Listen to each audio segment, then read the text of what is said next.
Então, essa reflexão nós precisamos fazer. Como nos unir?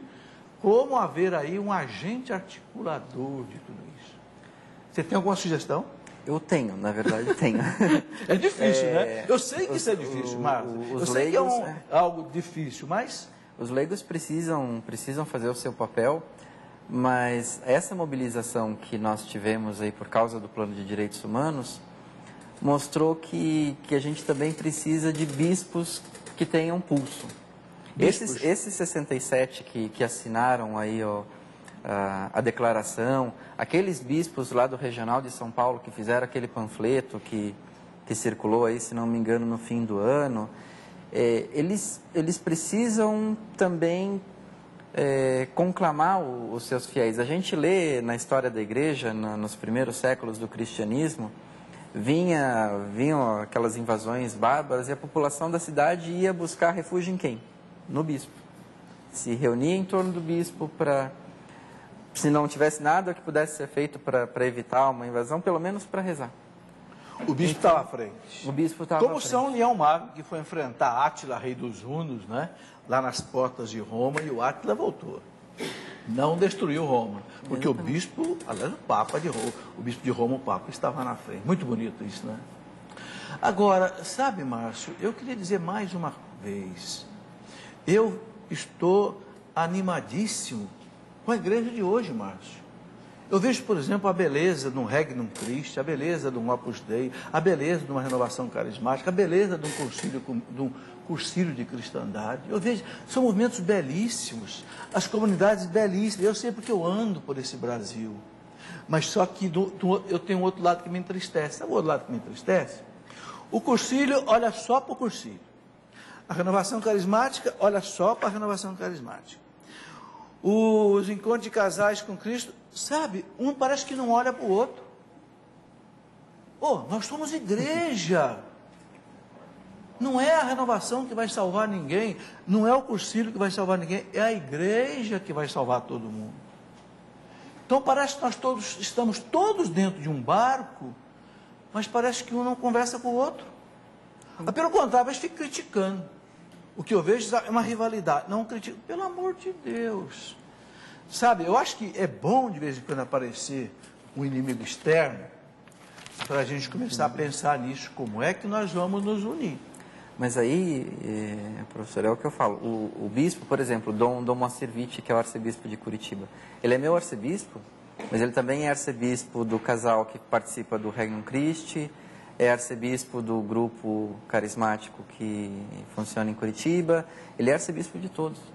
Ele poderia ser o capitão do barco, o fator de unidade, faz né? Todo mundo se juntar.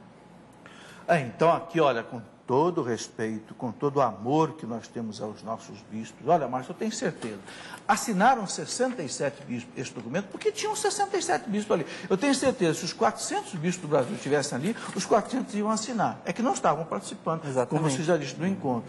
Mas fica aqui esse nosso apelo aos bispos. Você colocou aí, eles são um fator de unidade. Então, isso realmente pode ser um começo de trabalho nesse sentido. Márcio, não vou mais para as notícias nossas aqui, porque senão o nosso tempo não vai dar para você falar em nada de outras coisas, tá? Eu quero só pedir que você comente uma notícia só, Márcio, que essa aqui me pediram muito, porque é um filme que está fazendo muito sucesso por aí, e muita gente me passa e-mail perguntando como eu não assisti o filme. Eu sei que você assistiu, você me disse, o tal filme Avatar, de James Cameron. Diz alguma coisa para nós isso aí. Você viu o filme, né? Vi, está fresquinho na memória. Como é que é essa questão? Porque eu vi no domingo. O Avatar, visualmente, é uma experiência espetacular.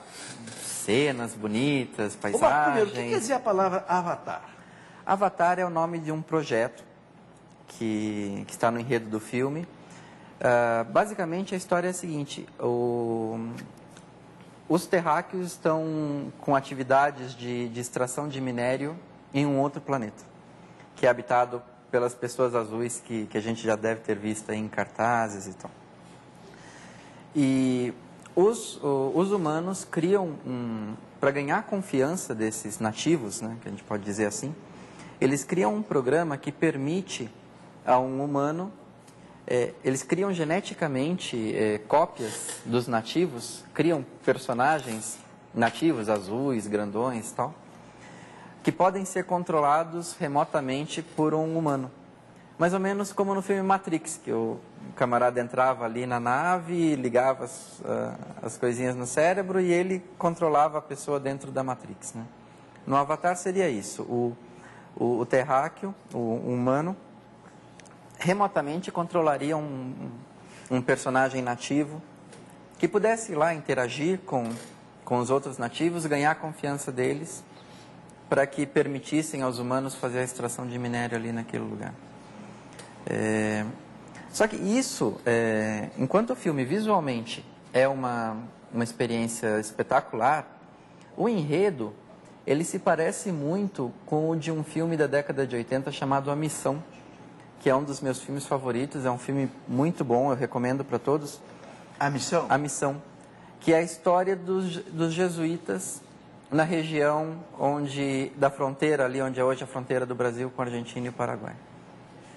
Esses jesuítas vão lá para catequizar os índios, né? Constroem grandes missões, só que a ganância dos portugueses faz com que haja problemas ali, conflitos, né, com os índios e tudo mais. Então, minha impressão é que o James Cameron assistiu a Missão e pensou, puxa vida, vou fazer alguma coisa parecida, mas usando extraterrestres, vou mudar um pouquinho o final, e eu vou tirar essa coisa de evangelização cristã aí, e vou substituir por uma espécie de panteísmo, tipo, eu sou a natureza sou eu, a natureza é Deus, Deus sou eu. E é justamente aquilo que o Papa, na mensagem para o Dia Mundial da Paz, advertiu. Ele falou, nós devemos cuidar do meio ambiente, é nossa obrigação. Mas nós não devemos deixar essa defesa do meio ambiente se tornar uma espécie de nova religião panteísta, assim, como se a natureza fosse Deus. Mas é justamente o que esse filme faz, a mensagem que ele passa.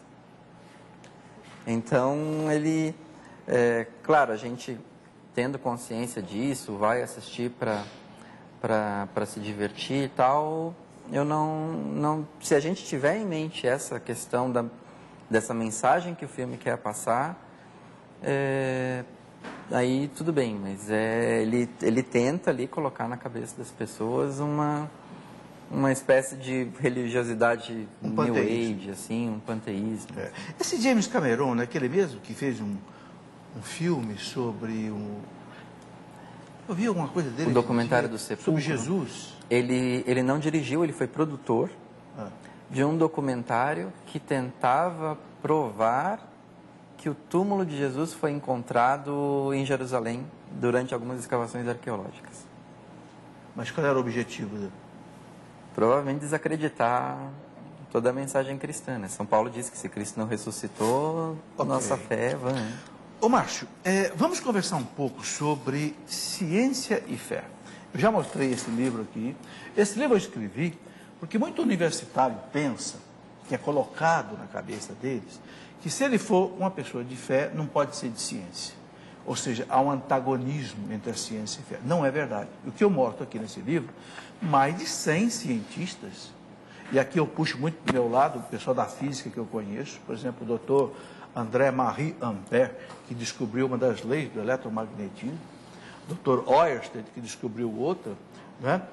Dr. Millikan, que foi prêmio Nobel de Física, porque descobriu que a menor carga elétrica da natureza é a carga do elétron. Eram homens de fé, e muitos homens de fé. Então não há oposição, o próprio Pasteur na microbiologia, quer dizer, não há nenhuma oposição entre a ciência e a fé. Mas aqueles que querem defender essa tese, que entre a ciência e a fé há uma incompatibilidade, levantam a questão do Galileu. Não, porque a igreja colocou o Galileu lá na fogueira e etc, etc. Eu sei que você é um estudioso